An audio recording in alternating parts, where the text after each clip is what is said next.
Okay, this is going to be a recording about psychology, I'm going to speculate as to the structure of borderline. This is very fast and loose. This is the first sort of pass, and I think that I really don't know what I'm talking about here. Um, so I'm really exploring incredibly speculatively, just to see if I can find something that looks like something, and then maybe discover something from there, and then hopefully distinguish what is borderline type 1 and borderline type 2. But yeah, I'm really looking for something. So this is my first guess. Okay, so I'm doing this off the top of my head. I'm doing this just freestyling essentially. So what I think borderline then could be, sorry, what did I say? I meant uh, I meant to say bipolar. Okay, so what I think bipolar could be is that the ego parent function, but perhaps predominantly the dominant function in the ego, which is, let's say, archetypally the unconscious parent function, and the ego's dominant function is capable of reconceiving of the positively developed false ego complex is a kind of core of the metagram circuitry, although it doesn't represent the whole ontological base or root of the metagram circuitry, because the parent function in the ego is also part of that ontological origin story and is arguably more important, but the but it has an exact equal combined or represented by the dominant function in the ego and the unconscious parent function, which together kind of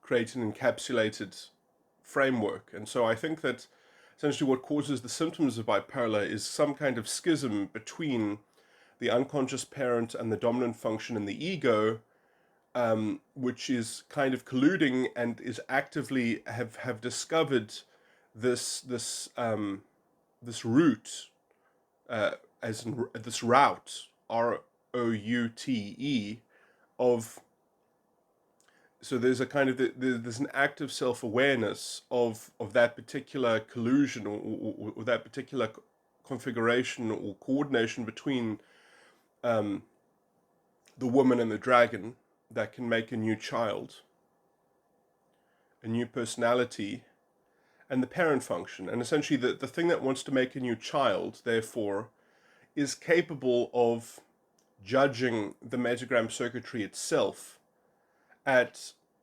let's say, achieving what it is achieving. And so let's just say that I think the bipolar type 1, at least, knows their own sacred contract, if I could put it like that. They know the overarching project of the superego. They know what the superego parent function did to its core, did to the superego base, which is the ego sin. So because they know what the story is, what the narrative is supposed to amount to, they know the finale, they know the theme of the book, as it were.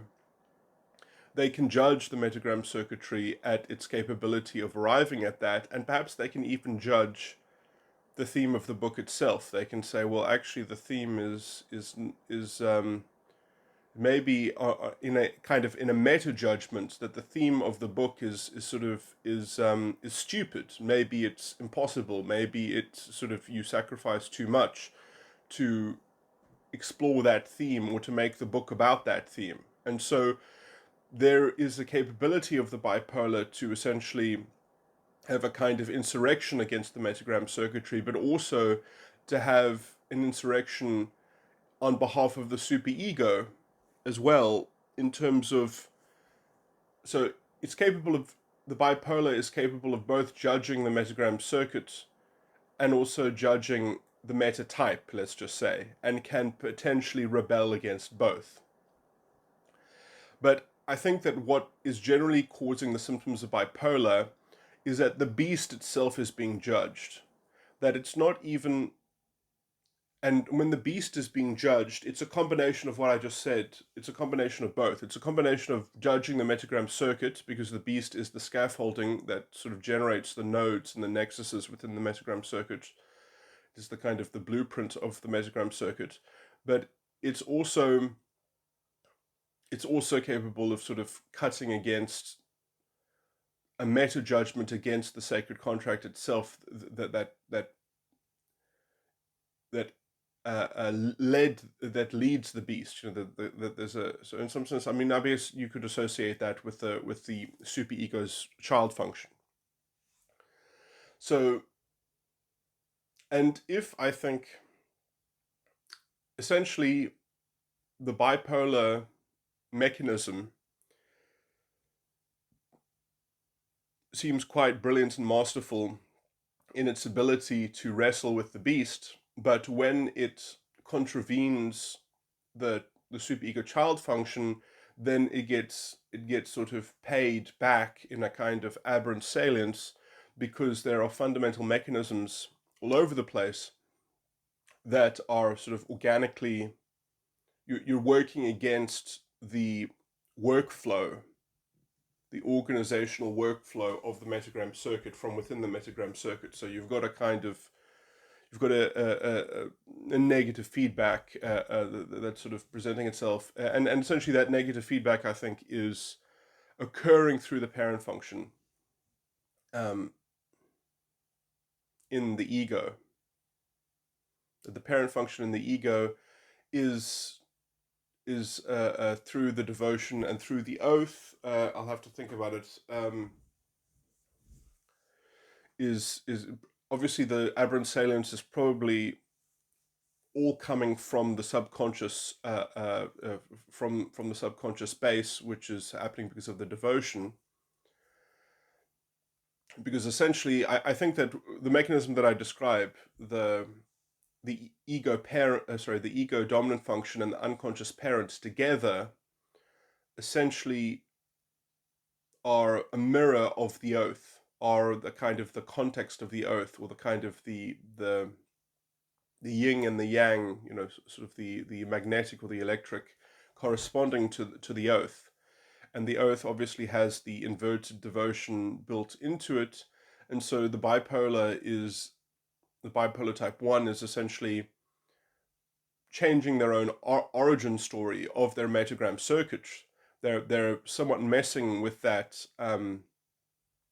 They are re-engineering that inverted devotion that is inculcated within the oath. And so what they are doing is similar to what bipolar is doing, in terms of messing with the scaffolding of their metagram circuit, or re-engineering their metagram circuit. But there's so bipolars they don't have an identity dysregulation, because their ego is roughly speaking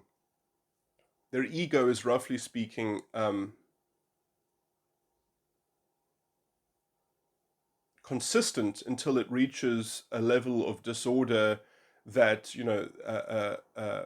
that it's trying to essentially commit suicide, and essentially it wants to reconfect or redevelop the origin story. But obviously the other parts of the circuit are then become kind of dormant, because they're unled, they're unmachined, they're unlevered by the nexus, the power structure, the ontological levers in the ego, or around the ego, that is the bridge between the ego and the superego. And then obviously immediately there are these things between the unconscious and the ego parent, that are the kind of the core of the false ego complex, or metagram circuit. Anyway,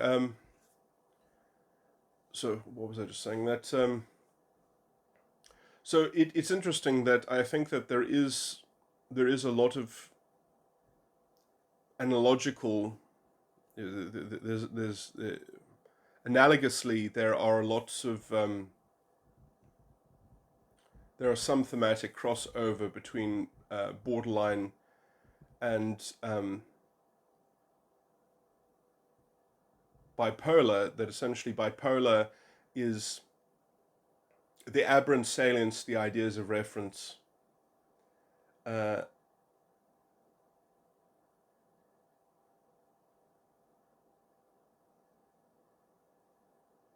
is essentially the feedback of an ego parent function, um, while the ego dominant function has essentially unplugged from its own circuitry, because it's disrespecting its own circuitry. It's lost the volitional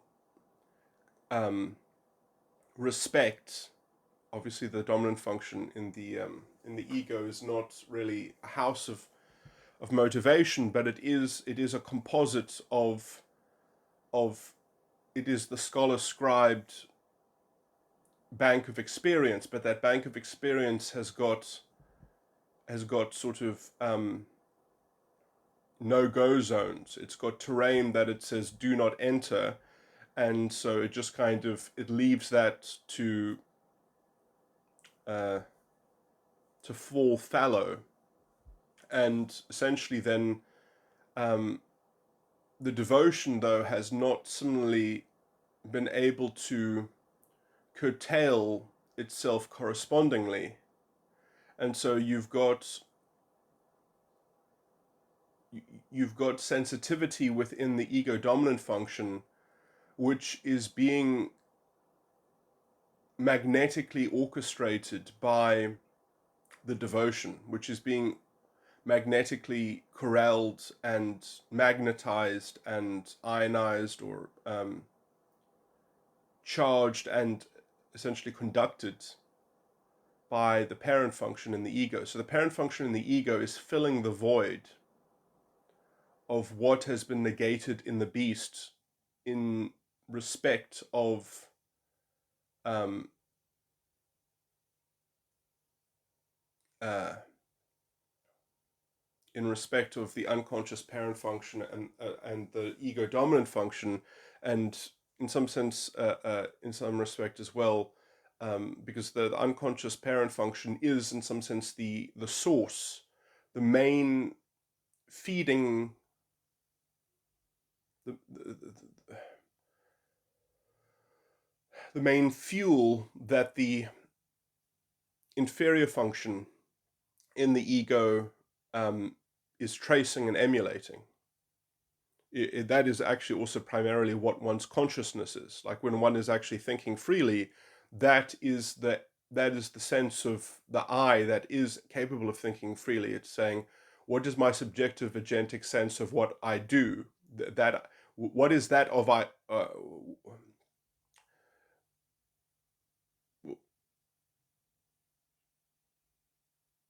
What is that objective sense of you that you do? Anyway, I can't remember if I came up with a stable formula of how to say it for all the sides of the mind evenly, but anyway, and in terms of your sense of have in the theater of in the demarcated area of have, um,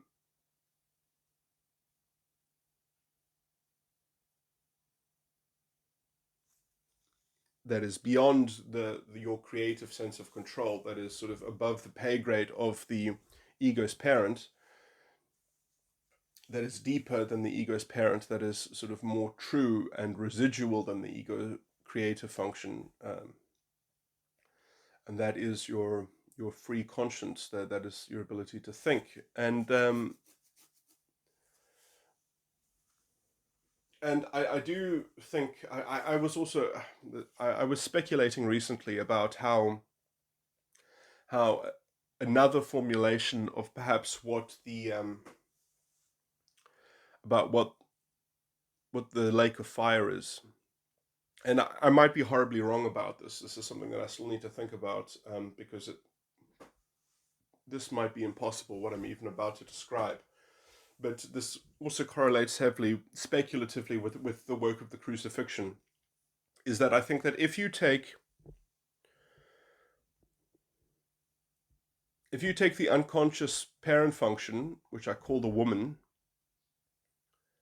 and you link it not only with, it's naturally linked with the inferior function in the ego, it primes the inferior function in the ego, but to do the work of the crucifixion, the reason why, what I think that the work of the crucifixion is that there is no real connection in the condonation, which is the thing that is actually giving the permission, the active permission, the sense of what you do and the sense of what you're doing in terms of its base and in terms of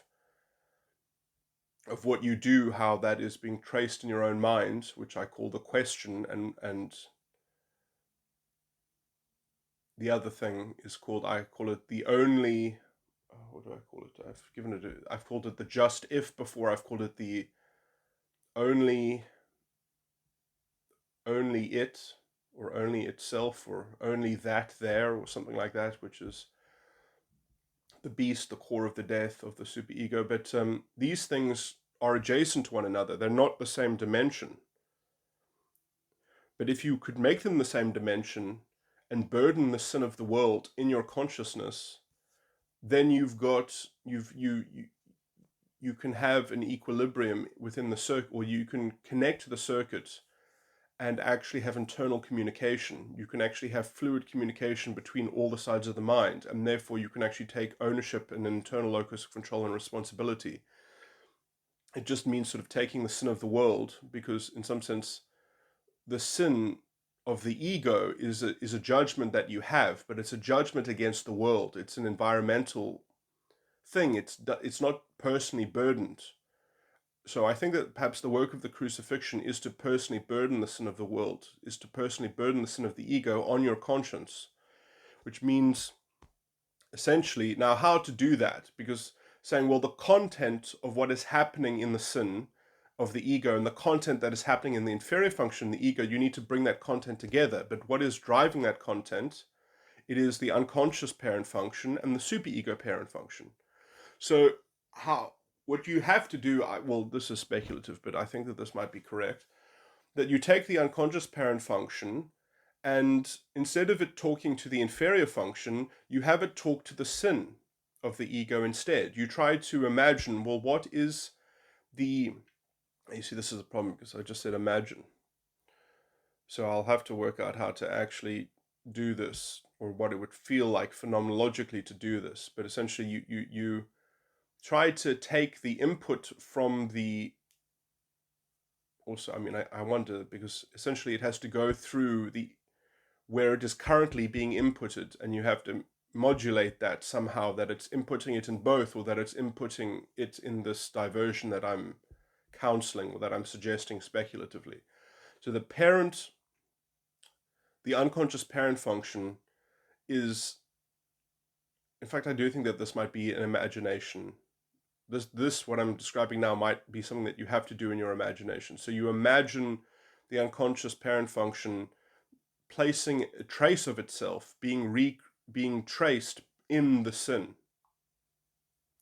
because then I think that imagination is imagining being burdened by the sin of the world, actually being responsible for the sin of the world. I think that that's a kind of...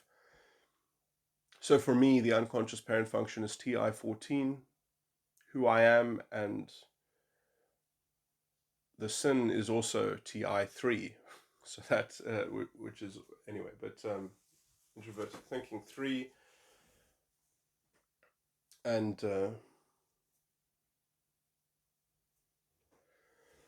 anyway, so the specific content of how each of those dimensions work, which I've got new formulas for the dimensions. I need to try to see if there's a particular healing sort of thing in there. But anyway, the point of that is not... That's not it. That's not the work of the crucifixion. That's the thing that creates the awareness, because in some sense, that's not the sin.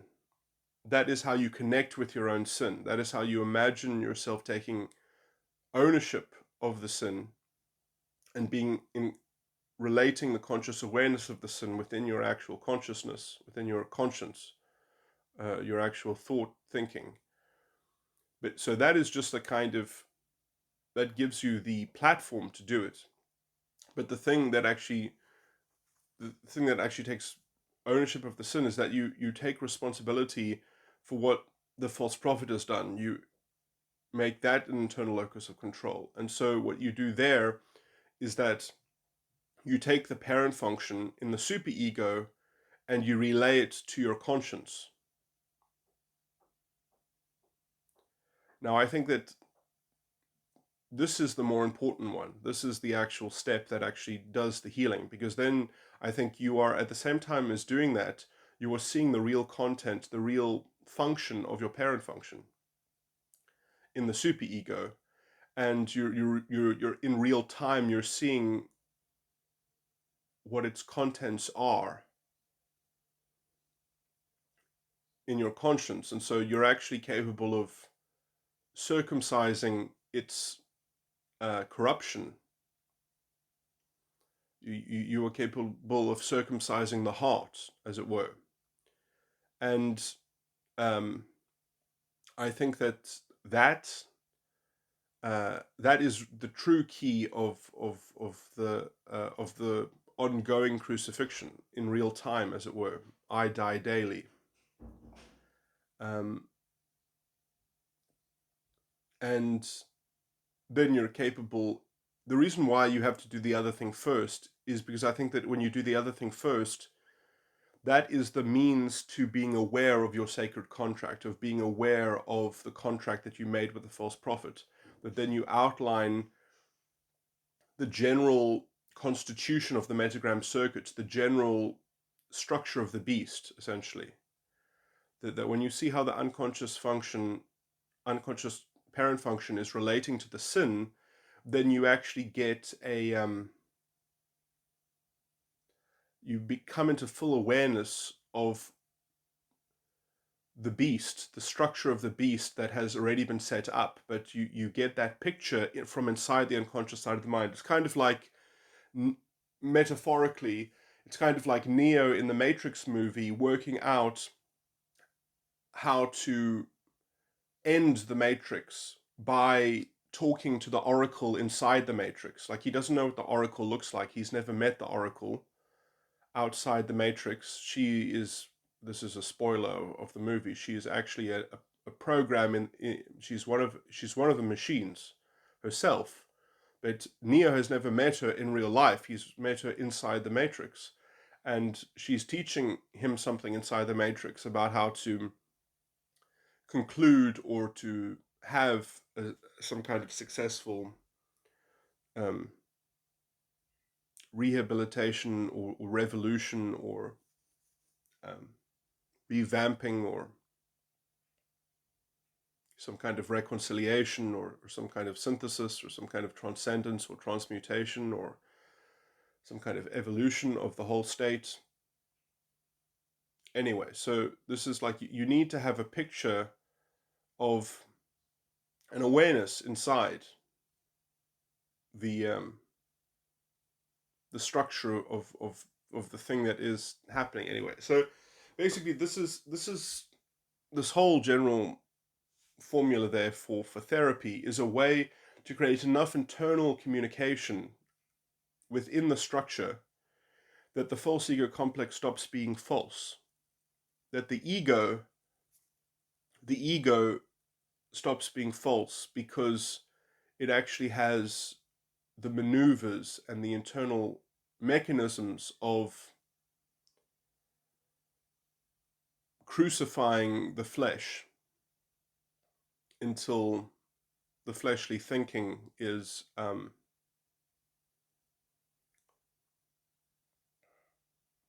reborn and salvation.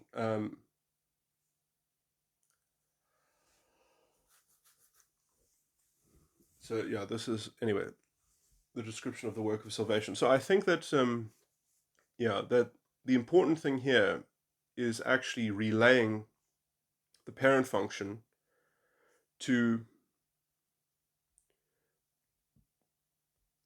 the inferior function in the ego. And then kind of by osmosis, you've got a counterweight that punishes the parent function in the ego and perhaps expunges it of its wayward extravagance and decadence and blah blah blah. And in some sense then this relay, setting that up, would remove, I think, the sacred contract, would essentially mean that there is no sacred contract. There is just a fluid kind of internal integration between the superego parent function and the ego's inferior function. So yeah, just being able to trace the content of your own parent function and your superego within your inferior function means that you know where you stand, you know what you're doing, you have a sense of your own orientation. You're capable of being self-aware, properly self-aware. So you know what it is that you're doing by your own account. You don't have a fragmented cognitive dissonance. You don't have a branched intelligence around that issue. So you can say, no, I know what I was intending to do while I was doing it. I know the theme of my purport. I know the content of my own mind. And essentially the kind of gremlins that might occur in the form of mistake, will come from essentially just a lack of knowledge. But it won't come from a lack of self-knowledge. It won't be erroneous. You can still be mistaken, but you won't be erroneous, and you can always be quickening, therefore. So I think that might be a model. And so, although I didn't say exactly what is the lake of fire, but I think that the lake of fire might come from the first leg of what I described, in terms of the self-awareness generated by or the outline of the beast, from the connection of the unconscious parent function on the sin of the ego, or the base of the superego. Because when you connect those two things, then I think you actually cordon off, or you have a delineated awareness of exactly the faculties of the beast, or the scaffolding of the beast, or the level of atrophy, the weight, the dead weight that is attached to the metagram circuitry. And so that gives you an awareness of the enemy, as it were. Your eyes are open to the enemy, to the beast, so that you may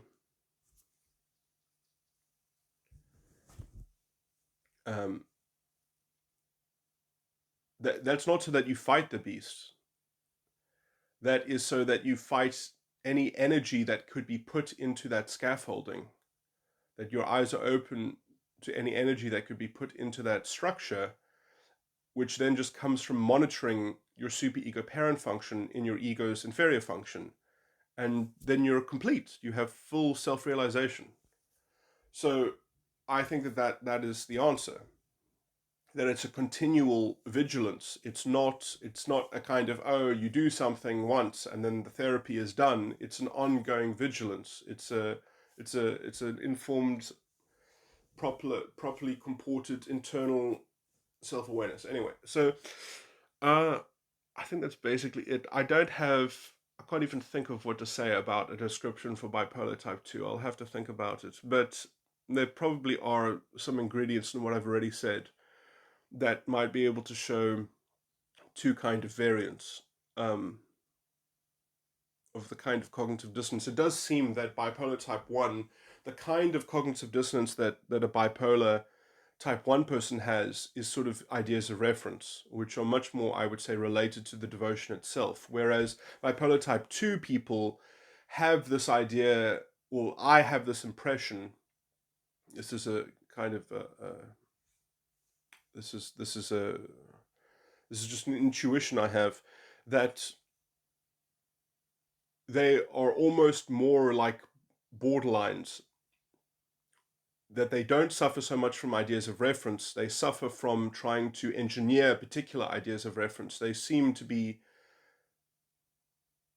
in some sense, I think bipolar type 1 is trying to cut away at the beast, where bipolar type 2 is trying to extend it, is trying to invent more nodes and nexuses. They're trying to create a kind of an extension or addendum onto the beast.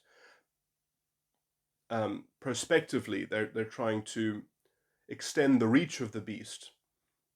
And so they're trying to craft identity. It's something like that. It's essentially with bipolar type 1, their parent function is filling a void and giving them aberrant salience. Bipolar type 2, their parent function is trying to grope at some further low-hanging fruit or reservoir which has been planned for the exploitation of the parent function. And so in some sense the parent function, it's like the same mechanism as bipolar type 1, but it's on the side of the metagram circuit, whereas bipolar type 2 is on the side of the metagram circuit, where bipolar type 1 is much more all over the place in the edits that it is making from the perspective of the unconscious parent function and the ego dominant function. That in some sense, the unconscious parent function, the ego dominant function, is capable of contracting, let's say, the footprint of the dominant function in the ego, whereas bipolar type 2 is always trying to facilitate expansion. That analogy is slightly weak because in some sense they could both be said to always have an increased dominant function in the size of the dominant function in the ego is always being increased. It's just that the dominant function in the ego of the bipolar type 1 is creating a compilation, is having its scholar scribe inert knowledge of things, is building sort of towers, ivory towers and monoliths that are part of that great city, but those monoliths are kind of, half of them are imaginary, or no one works there, or no one goes there. It's sort of, it's not functional. It's just kind of, it's in a kind of an elaborate structure which there's a lot of energy around it, around maintaining it, but it's sort of, it's not it. So that vacuum, it gets those buildings get overrun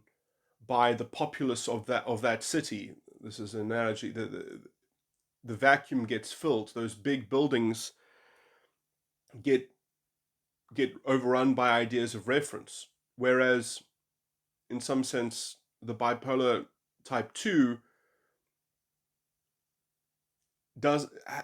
wants to have these buildings, but instead they don't build the buildings, these extra buildings that aren't manned. They build more populace within their city. They build armies within their city. They build agile fighting forces, rogue units, and factional. There's more energy. There's more metagram circuit energy than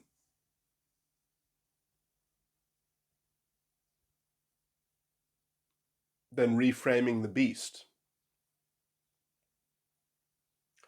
Or maybe there's a bit of both, but it falls into two varieties. And in some sense, the bipolar type 1 is more strict with itself, and therefore it's more prone to being overrun by aberrant salience and ideas of reference, where bipolar type 2 has got two metrics that it has to try to bring into some kind of concert. This is such a dry topic, but let me just finish it off.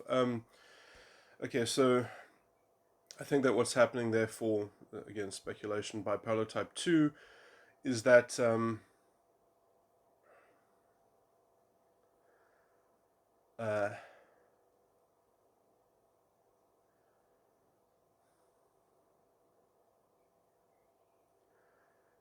it's in how it's essentially it's a different quality, it's a different qualitative project to what the bipolar type 1 is doing, where the bipolar type 1, I think, is in judgment of the metagram circuit itself and is capable of cutting away at it.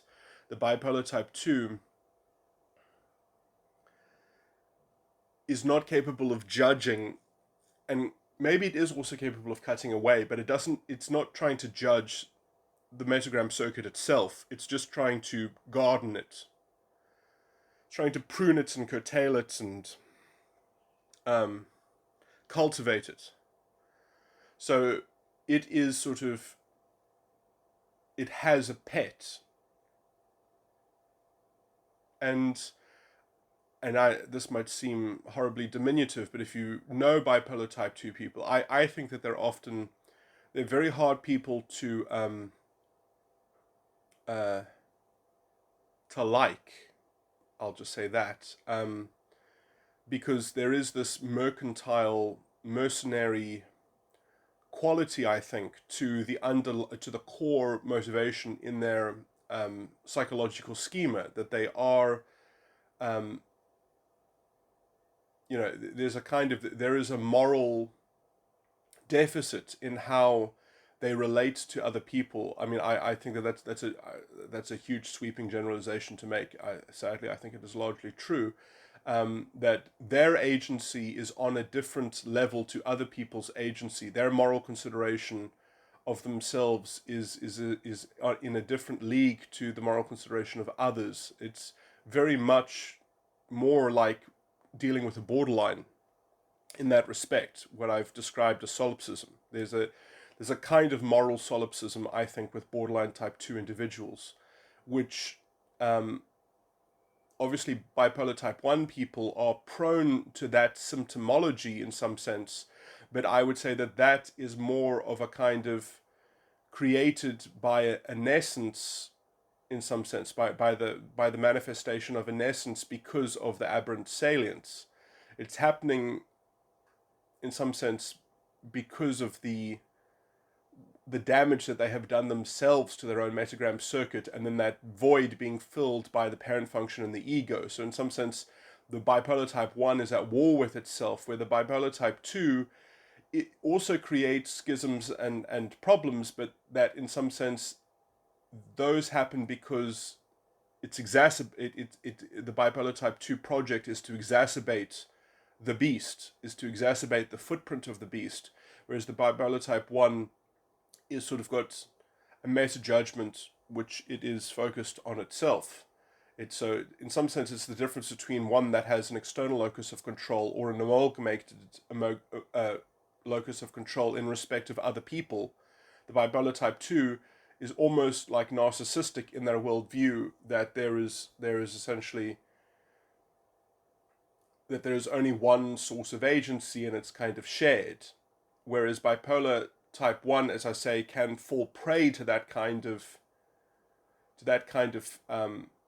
behavior pattern, but it's not innate, it's not premised in their project of their bipolar. In some sense, that is a symptom of that is a possible symptom in an array of the mechanism that is being self-administered. Anyway, if you can follow that, I think that is roughly all the tools, or that is roughly what's going on between the bipolars.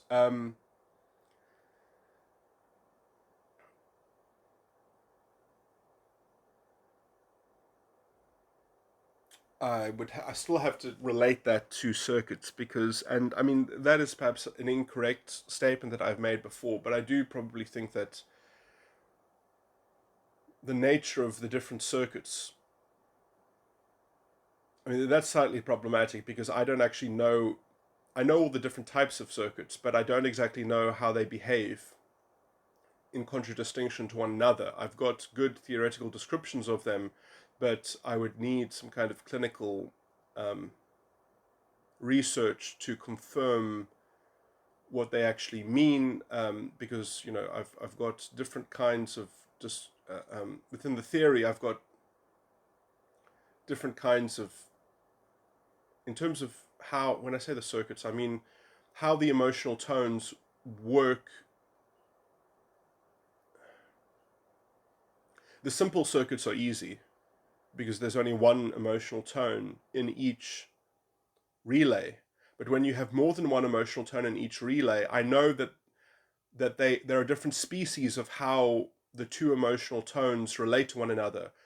In one species, it's an exact alternative. It can be one or the other. In the other one, it's one and then the other. But I don't. To tell you the truth, I don't know which is which. I don't know which one necessarily is alternative and which one is that and then that. At least in one category. That needs to sort of be empirically sussed out.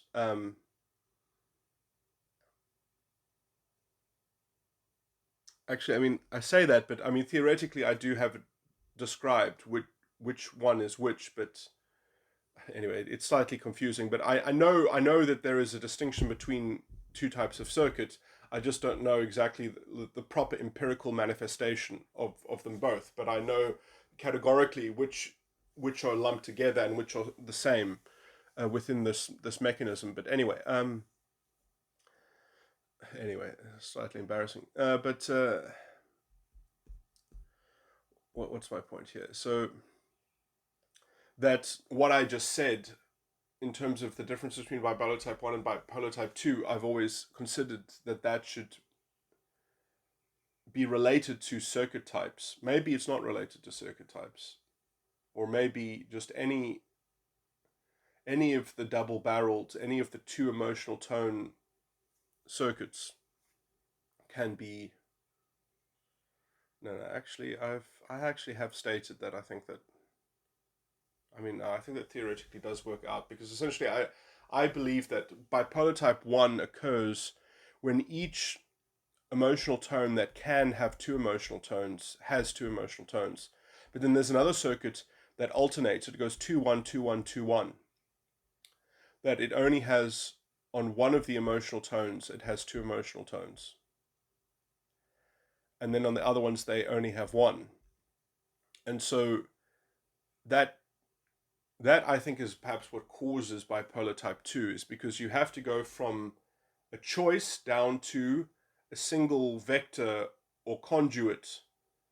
So you get a kind of a plethora of complex thought, and then you have to have a reductive summarization that covers both. And that juxtaposition is I believe what aggregates bipolar type 2s towards their kind of solipsism, because they have like, it's like having,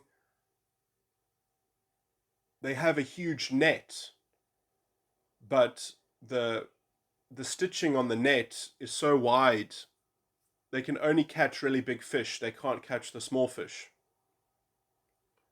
So when they go fishing, they can't actually.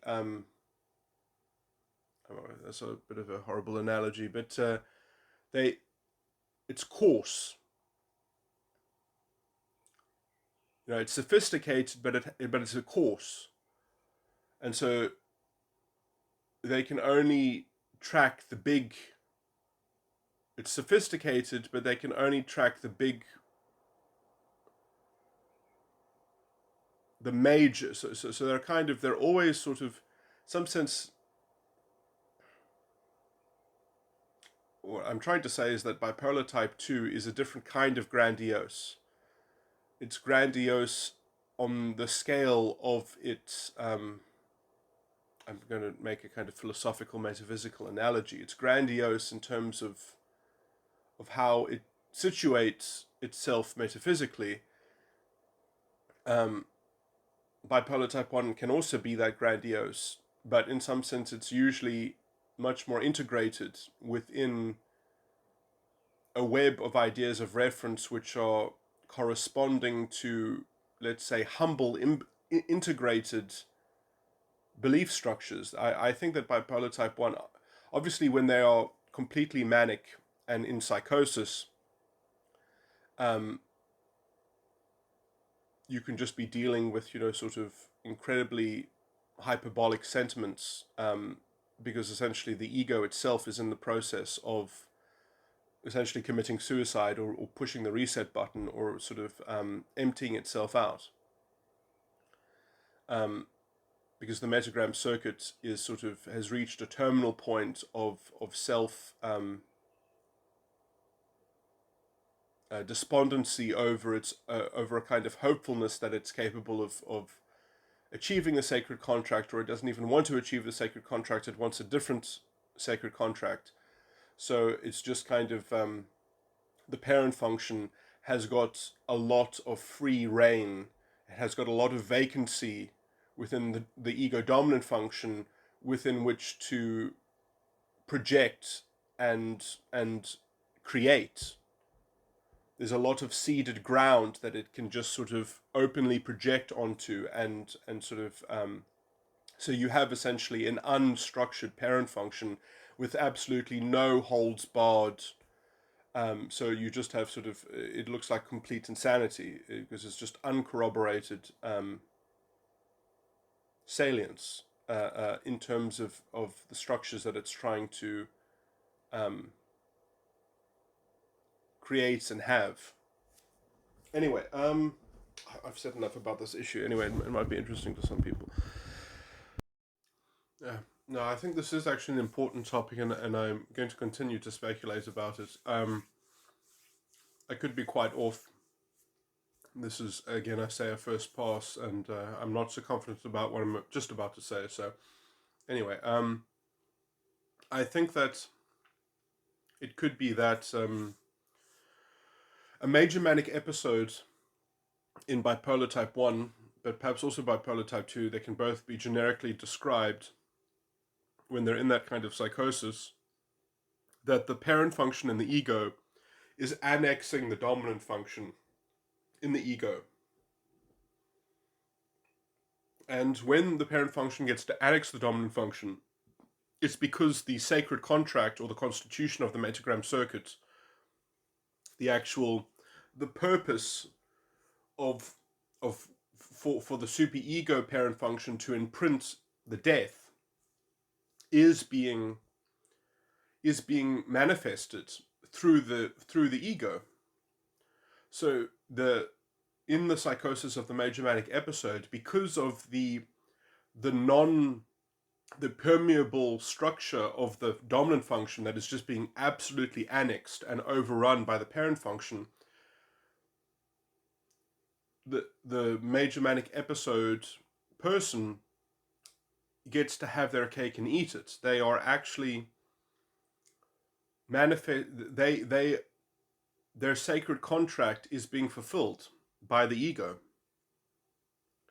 The beast is being served, because the parent function is, in some sense, regarding itself as an accurate representative of the beast. In some sense, it's in perfect resonance with the false prophet, with the parent function. So it is a kind of harmony in a kind of bubble world, which just essentially says that it doesn't have any content in its dominant function in the ego.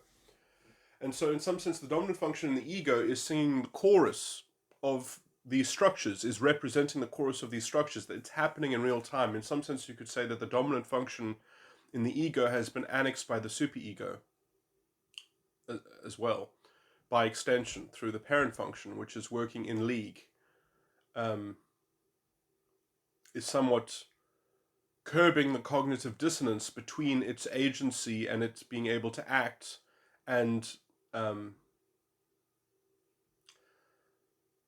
so in some way, I think in some sense, the problem, the cognitive dissonance, which is what is causing the psychosis, is that it believes that it is honoring the ego parent function, believes that it is honoring its own child function, when it's not. The only reason why it can get away with this is because the dominant function just has nothing in it.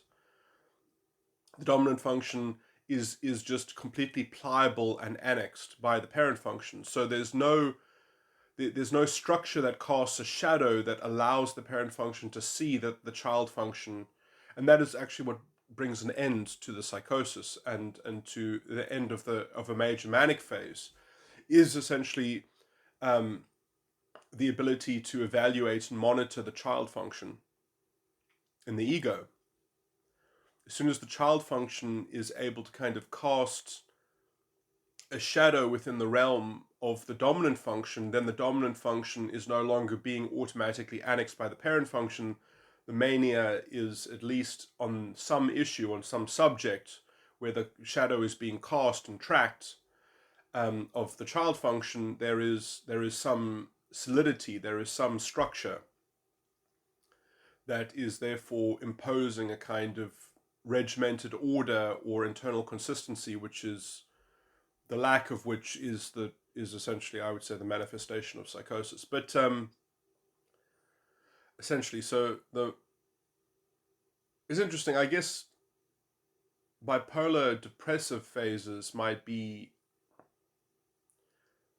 that there is too much shadow. There's like you see the child function within the dominant function, but but there are so many light sources that are all arranged around 360 degrees that the shadows is extending everywhere, that there is no,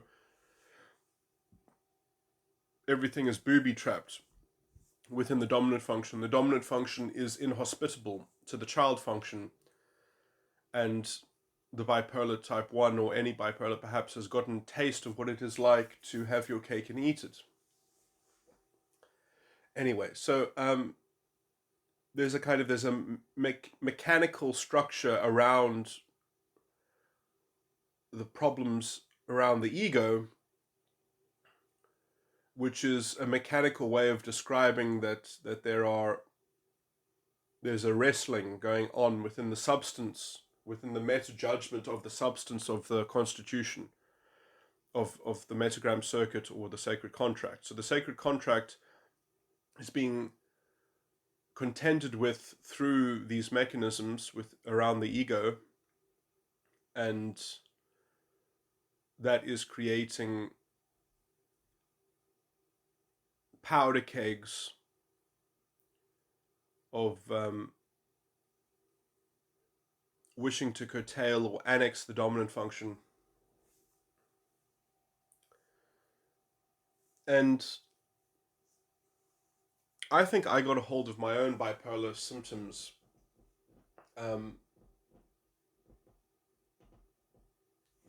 because I do think that, well, phenomenologically, when you're dealing with this in practice, all the mechanisms that I've stated is not actually how it phenomenologically appears to the actual percipient. That how it actually functions is that there is, I mean, obviously you just experience aberrant salience and ideas of reference, but that what's generating that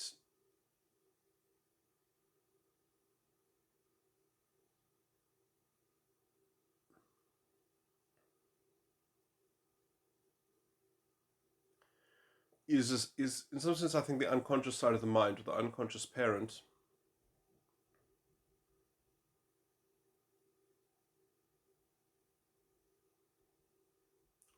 With the ego dominant function.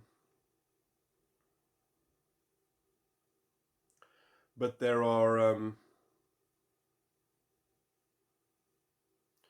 is a meta analysis or a meta discussion between two.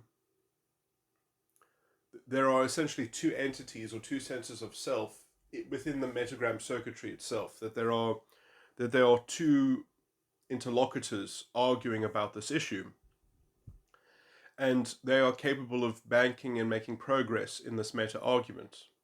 Most people aren't capable of having this internal dialogue to some degree because they don't have two independent senses of self in order to conduct the meta argument. So the circuitry within a bipolar type 1 is just conducive to being able to make very sophisticated inroads into working this mechanism of the unconscious parent function in conjunction with the ego dominant in order to revamp and remodel an iteration of that circuit. So these circuits have been evolved, they've been developed. These two distinct entities within the circuitry have been developed, and so they've developed each other. They've reiterated themselves through a kind of internal consortium and dialogue, as it were. So they are capable of developing each other and therefore themselves collectively. And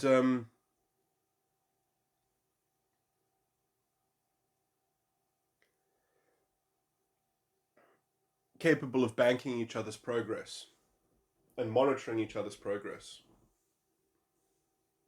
So the one has an innate evaluation of the evolutionary iterations and development of the other. Anyway, so they have a working reference and a working memory of their project of iteration and development. So this is a pool, perhaps, of self-reflection, a pool of self-reflective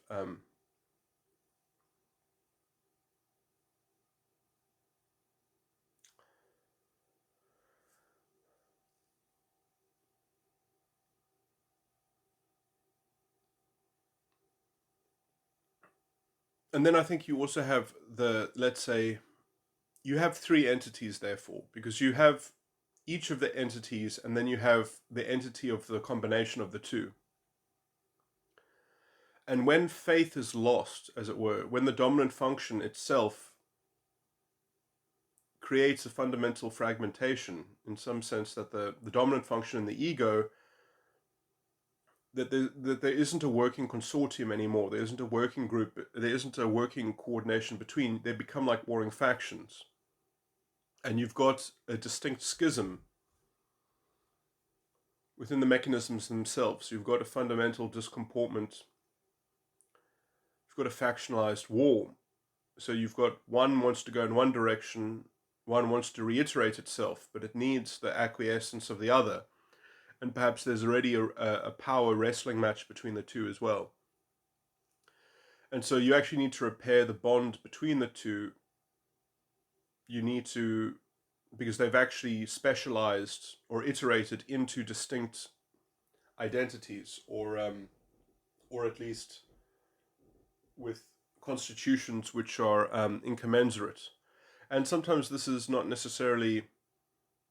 for a fault of their own. They have each been following some kind of true thread, and they are both very developed, but it's kind of like a marriage falling apart. So it started off good, and they grew apart, and they kept on growing, and they wanted to keep on growing. So they had to get a divorce, but that kind of creates a rut.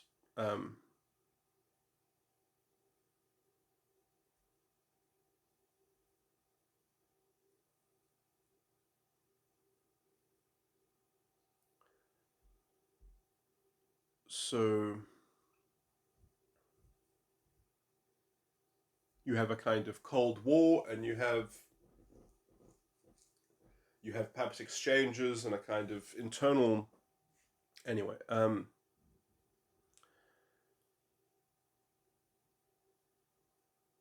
so I do think that in some sense aberrant salience could also be seen as a kind of terrorism between that kind of factionalism. Bipolar type 2s, I think, might similarly like their big net, but not like their stitching in their net, and blame the holes in the stitching to one of the threads, not one of the other of the threads, because let's just say the net is comprised, it's one net, but it's comprised of two sets of stitching that is two threads woven together. and it actually blames the one thread over the other thread or something like that, or there's a predominance of the one thread over the other thread, and so the holes in the net are cast off to the other one. Or bipolar type 2 might not have any identity problems. That might be a level of sophistication that only plagues bipolar type 1, because the circuitry is just fundamentally more integrated, because it reaches these points of coalescence too frequently to actually have two independent sort of factions. But the bipolar type 2, I think, is prone to other kinds of dysfunction, therefore, because they can almost similar to borderline, they can have a kind of selective cognitive dissonance where they can rely on one form of interpretation rather than the other in order to escape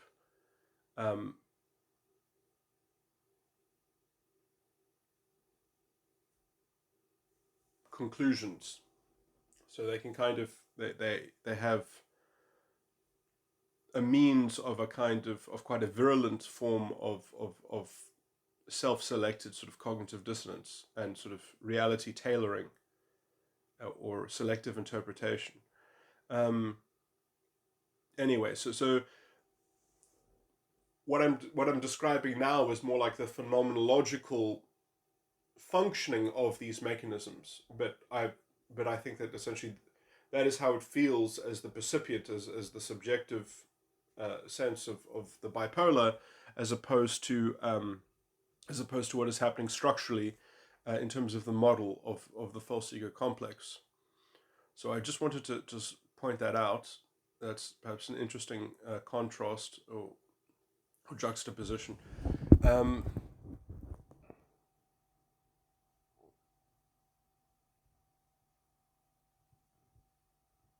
Anyway. In the interest of having a recording that has a good compilation of the most robust picture I can paint of what is going on in bipolar, let me just continue to flesh out an overview and an outline of all the elements of it. So there is another aspect to bipolar which is, I think, worth talking about, which is that especially in bipolar type 1, it doesn't have to develop in the first place, or in some sense the condition of bipolar doesn't have to manifest. The actual circuitry itself does not have to, in some sense, I don't want to use a pejorative analogy, but essentially it doesn't have to, let's say, I don't want to put too much of a pejorative spin on this, because I think that in some sense the condition, as it were, that creates these negative symptoms, or the psychopathology that has this potential of, psychosis and mania, that's obviously not a good thing, but that it is in the ballpark of trying to do something and accomplish something, but obviously it's stuck in these negative feedback. It's stuck sort of affecting itself negatively, because it doesn't have the overview and the insight and the model to actually get a hold over preventing the symptoms like psychosis, essentially, and things falling apart. But essentially,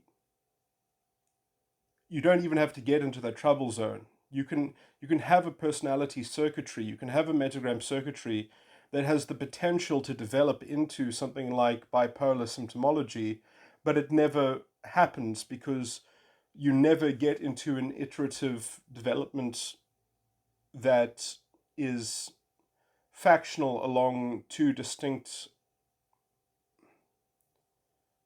let's say, constellations of a distinctive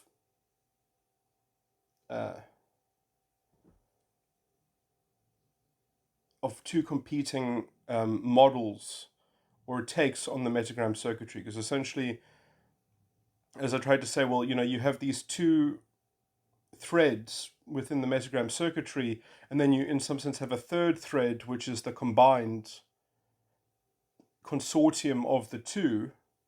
So in some sense, you have three entities. You have the two component entities, and then you have the singular holistic entity. And in some sense, the singular holistic entity never has to develop a kind of, this is a slightly paradoxical thing to describe, but essentially it doesn't have to develop the holistic self-awareness that it is composed of two independent component structures that are coordinating with each other or in a collective consortium. So if you never develop that, because functionally it always works as a holistic structure, then you never develop any kind of bipolar symptomology, essentially.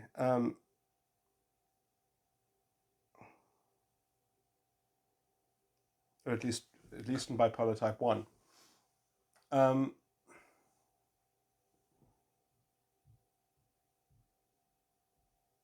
What's my point in hashing this out is just to say that meta self-awareness can even is a kind of mind virus, potentially. And I wanted to say that this whole, so let me just say then in general that there are many people out there who could be bipolar, who aren't bipolar. They have a personality circuitry which supports bipolar symptomology, but they never develop it because they haven't done they just haven't had an internal. That's why I don't want to put a pejorative language on it, but essentially their internal structures haven't metastasized into that. That's a cancer metaphor, which is too pejorative, because I do think that you should perhaps be neutral about bipolar, because I do think that it has the capacity for a self-awareness, or you have to break things before they can perhaps be integrated and transcended or something like that. So I think that it is a positive thing, but it is a sophisticated and hard process to embark on, as it were. It's a dangerous journey, as it were. Anyway, I just want to say that I think that a lot of the kind of autism that we're seeing in people, or at least, this is going to be hard for me to perhaps exactly label what it is that I'm trying to describe here, so that other people can think of the same thing that I'm trying to describe. But let me just say that I think that there are a lot of people out there who have the capacity to develop bipolar type 2, and they are not developing bipolar type 2. They are instead becoming a kind of cerebral histrionic, and they're being part of the kind of this, that they're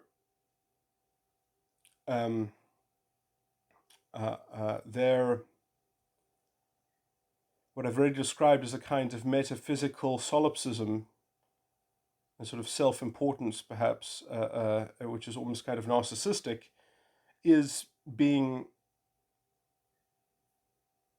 joining this kind of ideology which allows them to project their kind of metaphysical sort of demigod status or something like that. Anyway, I think that it's a kind of, it's interesting. I think that I think that there's an interesting correlation between identity politics and the borderline personality disordered sort of category of identity and things like that, and how bipolar type 2 individuals would perhaps not develop bipolar. People with personality styles that could have developed bipolar type 2 are able to be housed within identity politics. They're able to sort of be augmented into that movement and that social structure and that model of viewing the world or something like that. And I'm not describing, but anyway, I think that there's a variant of that which is manifesting itself as essentially what we commonly see today is the rise in autism and things like that, and perhaps even anxiety disorders, because essentially what's happening is instead of people developing bipolar type 2 and getting this kind of grandiose metaphysical self-importance, which is almost a kind of, it's analogous to some kinds of false, it's analogous to some kind of narcissistic sort of things, but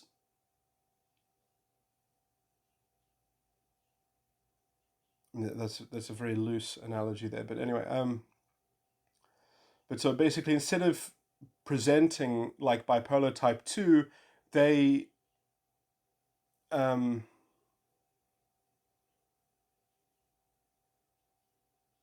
have what would have to be ideological structures or metaphysical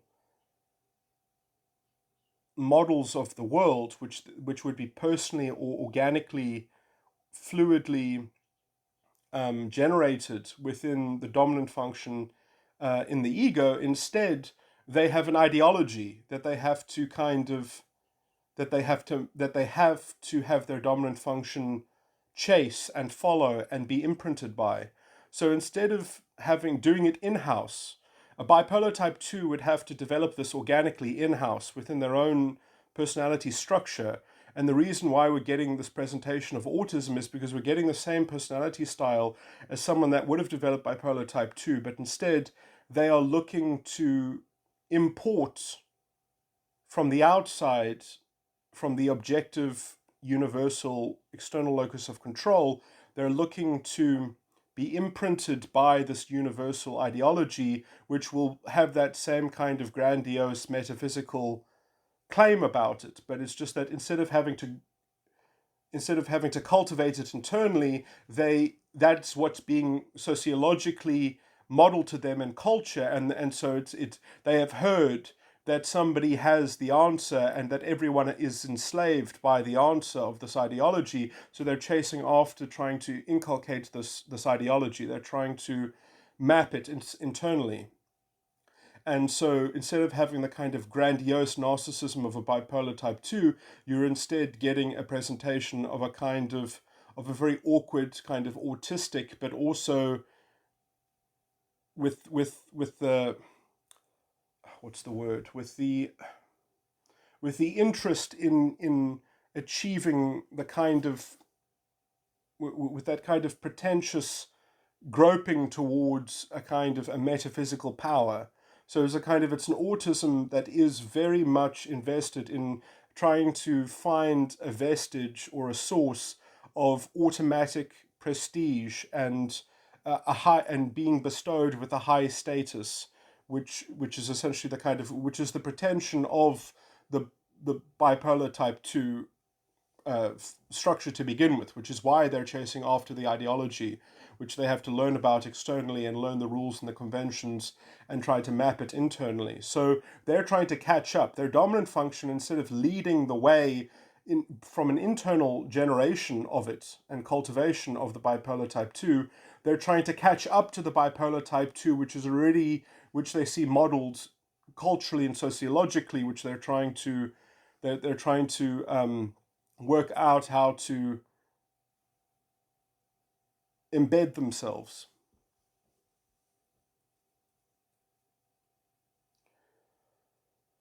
But yeah, I mean, in some sense, I think that this is not the core of identity politics, but this is one of the sideshows. This is one of the, so as I've already said, bipolar has some.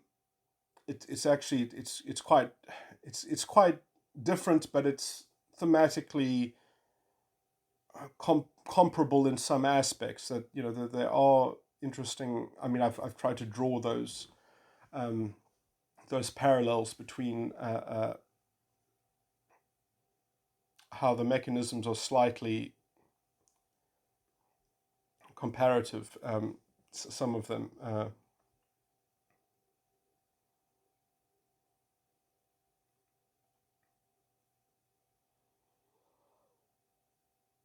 It's basically that sort of bipolar is as sophisticated as you can be, but it's on the side. But the structure of bipolar is not super ego focused. It's metagram circuitry focused. It's ego focused in some sense, or it's ego unconscious side of the mind focused. So I think that bipolar is essentially is centered around predominantly the unconscious side of the mind, but how the unconscious side of the mind relates to the ego, which is and how that relates to the ego is a general correspondence to how the ego is connected to the superego, but it's all the energy, all the value, all the weight, all the focus is on the unconscious ego side of the mind. So it's sort of it's fighting a anyway. And whereas borderline personality disorder is all hinged on the superego, is superego focused, but the actual mechanisms are otherwise quite similar, but they're just being driven by a different perspective, by a different fidelity, or a different. It has a different character of integrity because of where its evaluative focus is sourced, which I've just tried to delineate. Anyway, but so thematically it's quite different, but some of the mechanisms are quite parallel. Okay, anyway, I think I've covered this as much as I can cover it, but I think that I've actually now, as again, I mean, this is speculative, and it probably could be refined, but I think that I have roughly worked out the major, even if I'm wrong, I think that it's something like this involved with these things. I mean, so the actual flow chart of the mechanisms might need to be redrafted, but it's some combination of these kinds of ingredients essentially. Anyway, so anyway.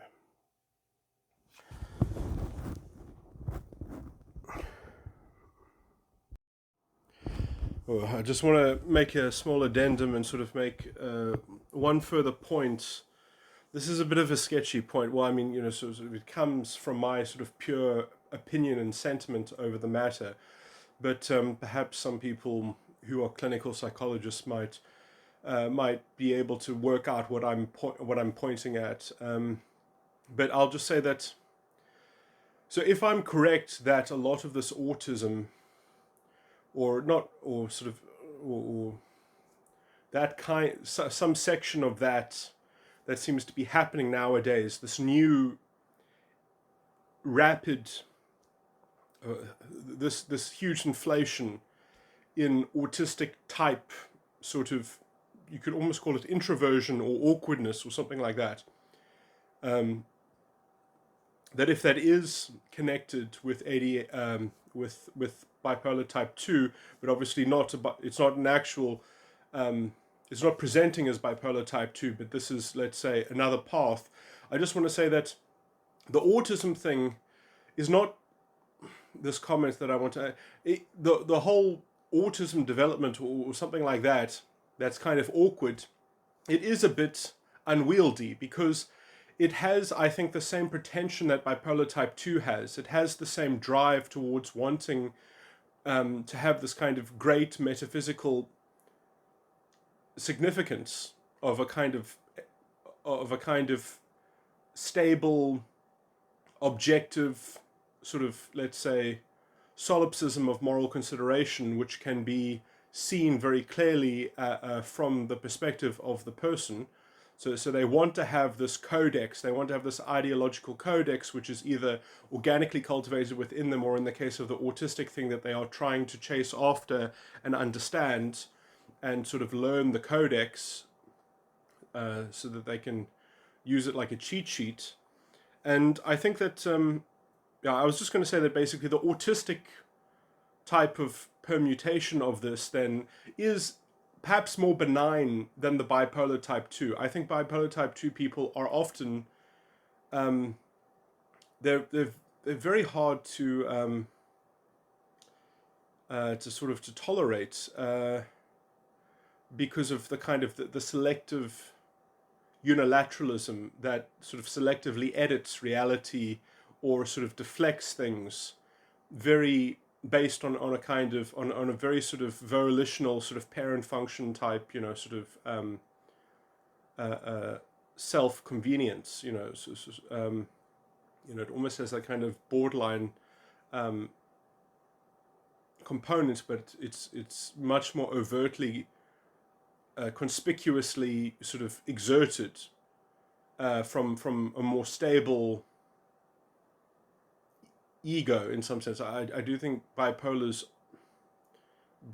is, when I say stable, I don't mean stable in the sense that they don't do erratic things. I mean stable in the sense that, they are being consistent in some, character, that the character that they are, that constitutes their sense of self, that is stable. Um, the behavior can obviously be erratic, but the characteristic sense that is emanating that behavior is somewhat stable. I would argue. The thinking itself is perhaps prone to, weird kind of cognitive dissonance and aberrant salience and psychosis, but the style is the structure is somewhat more consistent, obviously, than at least borderlines. But anyway, and in some sense, bipolar type 1 is more potentially unstable, because bipolar type 1 is capable of judging its own metagram circuitry and undermining its own metagram circuitry so extremely that you do get a kind of identity recapitulation after it burns itself out. So you do get a kind of metagram rebirth, the ego is tearing itself apart, and you just have this flailing parent function with no dominant substructure. So it can, so in some sense, that's the exception. Major manic psychosis, that is actually, in some sense, in one of those invisible skyscrapers within the dominant function, they reached a certain apex within, the ivory tower, that worked out, their own dominant function basically worked out that this whole thing is a pipe dream. It's not going to work out. It's bad for everything. It actually, within the metagram circuitry, there's a poison pill. There is this idea that the metagram circuit is incontrovertibly, has a fatalism, has a fundamental defect in it, and in some sense, then it wants to have a new metagram circuit. It wants to reconstitute itself. It wants to have a rebirth, in some sense. But even that is not that's not a proper solution. That's not a proper way of extricating yourself through it. It's just pushing the reset button. So it's kind of it's somewhat of a correct judgment, but it's being channeled into it's not going to help things along. It just is going to, bipolar type 1 symptoms, is a horrible affliction. And anyway,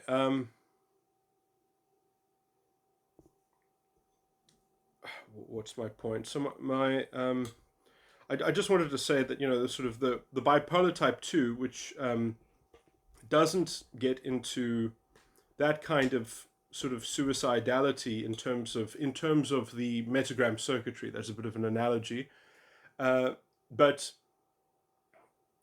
anyway, I just wanted to say that it kind of it puts a lid on bipolar type 2 presentation, and in some sense how that autism is manifesting, I think, can be seen as a more benign variant of the bipolar type 2, but it is probably just as dysfunctional. It's just that there's a certain lid on that dysfunctionality in terms of how it manifests, but in some sense it's probably it's more internally discombobulated. It's more internally, because I do actually think that that kind of autism that I'm talking about is a kind of repressed bipolar type 2. And in that repression, it is more it's interesting because it's following a formula in which it does have a better view of its internal structure, because it's comparing its internal structure with how well it's modeling or mapping an external ideology that it's trying to sort of fit into and plug into itself from the culture or the sociology. It's trying to find a cult, or it's trying to that's slightly incorrect, but it's trying to make itself compatible with a subculture or a cult or a model of society, which is intrinsically seen to be the kind of project which the bipolar type 2 tendency would naturally fall into, would naturally be inclined towards developing. But it's found a way to do this externally rather than to do it organically by itself internally. So it's got a better way of looking outside of itself and personalizing that and sort of integrating that within itself. So I do think that it is potentially a more healthy variant, a more healthy permutation or manifestation of a bipolar type 2 circuit. Although, I'm using this word, because in some sense these people don't have bipolar, but I'm just saying that they could have had bipolar, but they've just gone another way. Anyway, I think that's very clear that that's the point that I'm making. But yeah, I just wanted to make the point about how it is potentially a more benign thing that has been developed, and I think that this is also why autism or whatever is big, is because the devotion itself, the sexual energy. I've put this in some other recordings. We've started developing sort of a fascistic culture around, because of identity politics and sexual energy, essentially because of feminism in the first place, because feminism has commodified masculine sexual energy and is using that parasitically to fuel its political imagination. And so you can project things onto the scapegoat of the masculine active force and say, well, the masculine active force should have already done this, or in the future it should do that, and therefore I can imagine whatever alternative I want to imagine, as long as I scapegoat and leverage a grievance against sort of the white patriarchy or white supremacy, or whatever the masculine sort of trope is, the masculine order. I reject the masculine order because I have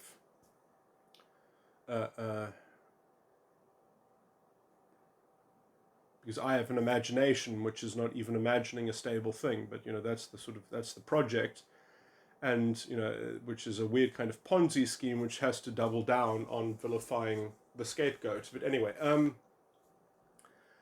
so in some sense, because that's a broad cultural trend that is happening, and therefore it safely inculcates the borderline type 2 variant into plugging into that, because the borderline type 2 variant sees that is a way in which that gives me enough of a room within culture and society, within this fascistic value system, that I can imagine that the ideology this universal objectivism of a universal narrative, and everyone has to play the role according to that narrative.